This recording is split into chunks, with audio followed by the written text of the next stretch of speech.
It gets slow each time I run it. Life's too. My name is Gustavo Zandonaji Barroso.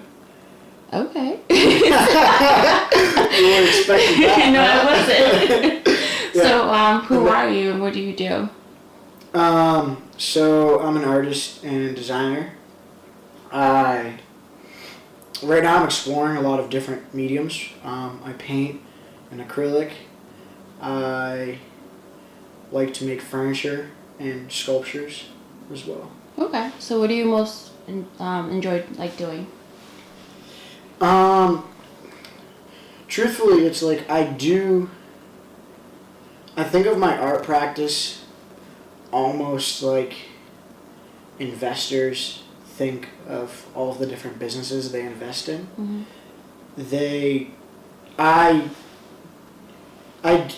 I do the different arts that I do for different reasons. Like when I'm painting, it's a meditative thing. I'm usually not thinking at all about what I'm doing, and I'm kind of just letting it flow. Okay. When I'm designing furniture, I'm usually playing around with the idea of optical illusions and how we perceive something to be stable or not. And then with sculptures, I'm usually trying to tell a story with the materials, and also I like playing with movement a lot in my sculptures. So it really just depends how I'm feeling, because I use different mediums and different practices for different reasons. So, which one can you say you most identify with? Oh man. Probably my paintings. Okay. Definitely this painting behind me I identify with pretty well, because it's kind of all over the place. There's a lot of different meanings and interpretations, and that's kind of how I look at my life. How would you describe your background? So I was born in Brazil in 1995, and then I moved here in 99, here being the United States. Mm-hmm. I grew up in New Hampshire and moved to Boston for college. And how would I describe that background? Like, how did it make you who you are today, like being an artist yourself? Yeah, I think I'd say one word is diverse. Mm-hmm. Growing up, I wasn't just an artist. I was also like an athlete. And in a weird way, I always felt like I never really fit in. Mm-hmm. Like, to the artists, I was the jock, and to the jocks, I was like the artist. And so I think that has always kind of pushed me to identify myself more than just an artist. Why art? Why art? Yeah. Oh man, I don't know. When I was a kid, my aunt was an art teacher. Okay. Shout out Rosa. And my mom doesn't know this actually, but she always, when she was on the phone, she would be like drawing on an envelope, just sketching like random doodles on an envelope while she was talking on the phone, like paying bills. Yeah. And I just always saw her doing that, and I was just always very interested in creating. Mm-hmm. So just drawing and just like building little random things. I used to make little short films. Nice. It was never really like, it never really seemed like, it was never like this big leap that I took, except for maybe coming to college. Okay. It was kind of just something that I did. I think in high school is when I realized that I had potential as an artist. Okay. Because I was always making art as a kid, but I think all kids make art. Yeah. You know, like all kids are always like doing art and arts and crafts. Exactly.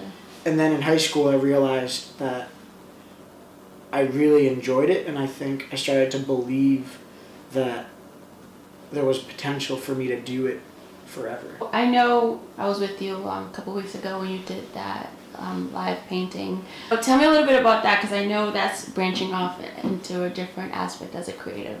Yeah. So I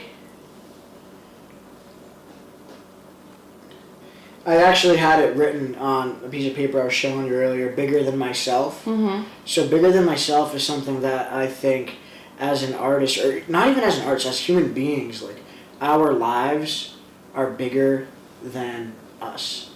No matter if we try to or not, everything we do, we're impacting those around us. Mm-hmm. And when it comes to my art, I try to create in a way that is not only impacting others in the way that they like consume it, not only in the way that they interpret what I make, but if I can take my art and my platform, which isn't really that big yet, but if I can take whatever opportunities I have and spread it to my friends and allow my friends to create with me, then I want to take full advantage of all those opportunities. Nice. And the MoonBoi JIIDA thing happened because Jordan, who goes by JIIDA, makes beautiful, beautiful beats, and he also writes really beautiful music, but he doesn't want to be a singer. He doesn't want to be a performer. So I'm kind of playing like a manager role for him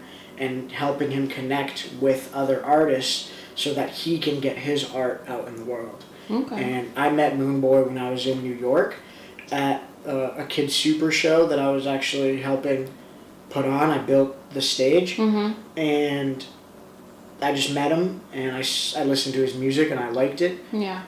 Because it was... I saw his music as being about the human experience, pain, love, joy, lust, and not just about women and money. And the typical music we listen to today. So I thought that was very interesting. Tell me the story about the whole KidSuper mural thing that you built for him. How did that come to be? How did you guys connect? Yeah, so I actually saw Russ post a picture standing on a train platform in New York wearing a KidSuper jacket. And I went to the KidSuper Instagram and I followed it. And truthfully, at the time, I wasn't really even that interested in like the art that I had on the page, because if you go to KidSuper's page, it's not like a very cohesive page of art. Like you don't go there and you don't immediately pick up like, oh, this is what the person does. Yeah. But I watched the story, and that day he said something like, he was like, all right, we want to have a comedy show tonight. Who wants to come? And then like half an hour later, he was like, all right, we're doing it. We're having the comedy show. Everyone come over, 8:30 tonight. Yeah. And I was just like, holy shit. Like this is the kind of person that I want to be like hanging out and creating with. Yeah. And I actually didn't even follow him until I saw the story. Okay, wow. So once I saw that story, I was like, holy shit, this is dope. So then I literally DM'd him. And I was like, yo, let's make some furniture. And he was like, he immediately hit me back and he was like, we need some furniture right now. When can you come? Whoa. And he was just like, he was like, what's your number? I sent him my number. He FaceTimed me. And I'm just like, holy shit. This is happening. Like, it just escalated so quickly. Yeah. So he was like, when can you come? I was like, next week. So we didn't talk about money. We didn't talk about anything. For me, it was just an opportunity to go and work with somebody that I could clearly see, like somebody who just liked to make things happen. Yeah. And it was a cool opportunity for me to just go there and just make without having to worry about anything. You know? What'd you make? Good question. I made, so on the second floor above his store, he has like a little office space. It's some desks and stuff where some of the creatives work. So I built 3 tables and some shelves. So professionally, what is your goal? My goal is very simple. I just want to be able to provide for myself and my family through art and design. Yeah, branch off with that question. What advice can you give a young artist who's growing up right now? Like, what advice can you tell them to help them or inspire them? Yeah, I guess step number 1 is just believe in yourself and just allow yourself, just believe in yourself and the fact that you know that it's possible, and believe in yourself that you can do it, and allow yourself to grow, because I remember somebody told me that as artists we can get very frustrated with ourselves because we have this taste. We have this taste about art, and we, especially in the beginning, can't quite we can't quite create to the level that our taste is. Okay. So we get very frustrated with our creations, and you have to allow yourself to just continue creating and just continue telling yourself that you are good enough, because at the end of the day, it's really just about you and your art and your practice and just allowing yourself to express yourself.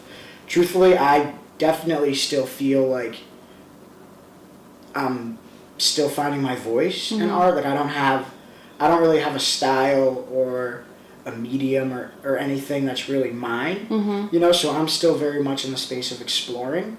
And I would just say to like any kid, just allow yourself to just continue exploring and just start with believing in yourself. Even if you don't believe in yourself, just literally start saying, I believe I can do this. Yeah. And eventually you will believe in yourself. Nice. So, random question. Mm-hmm. What superpower would you have and why? Oh, if I could have a superpower, it Yeah. would be to live in the moment at all times. Ooh. And this is something that I'm actually getting much better at right now. Okay. But I think a lot of times we get caught up in the past or the future too much, and all of my happiest times have been when I was living in the moment. So I think I've realized that if I can just live in the moment at all times, I'll probably have a pretty good life. Yeah. So, what steps have you done? Like, what steps do you take to live in the moment?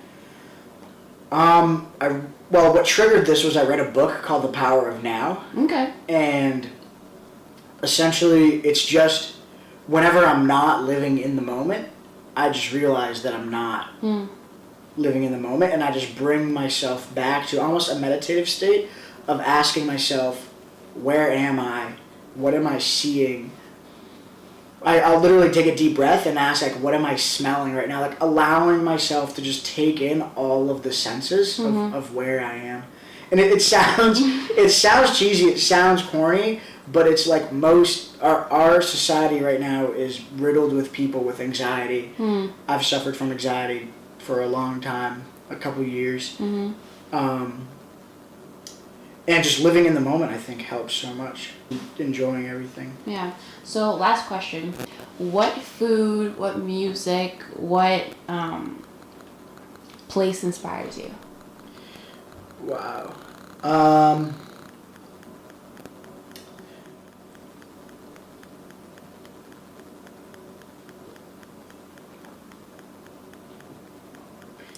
Okay. I know.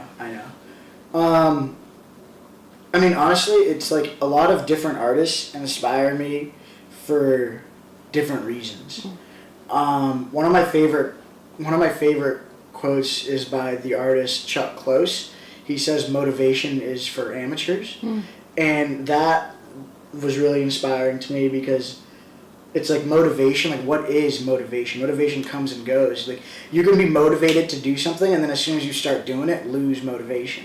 Exactly. You know, and he said, and that was really inspiring to me because it's like looking at art as work. Like sometimes it's fun, but at the same time, it's also just work. You kind of just have to make. You know, Mac Miller was really inspiring to me because he always included all of his feelings in his art, especially as a rapper. Like most rappers just want to talk about how much money they have and all the girls they can get, and he was always very honest with all of his struggles, and that was kind of inspiring to me. Kanye West and his ability to just kind of not really give a shit about the status quo and just kind of carve his own lane. George Condo is inspiring to me in the way that he looks at painting as just big drawings. That kind of really resonated with me because I never really looked at myself as a painter. And then once I heard him talk about his style and his process, so I thought that was really interesting. So I don't really, in terms of what inspires me, just my day-to-day life, and I like to see how other people think and view of the world, and I take little bits from everyone and kind of mash it up. So again, Gustavo, thank you so much for interviewing for Visual Mag, and it's an honor having you. Thank you for having me. All right.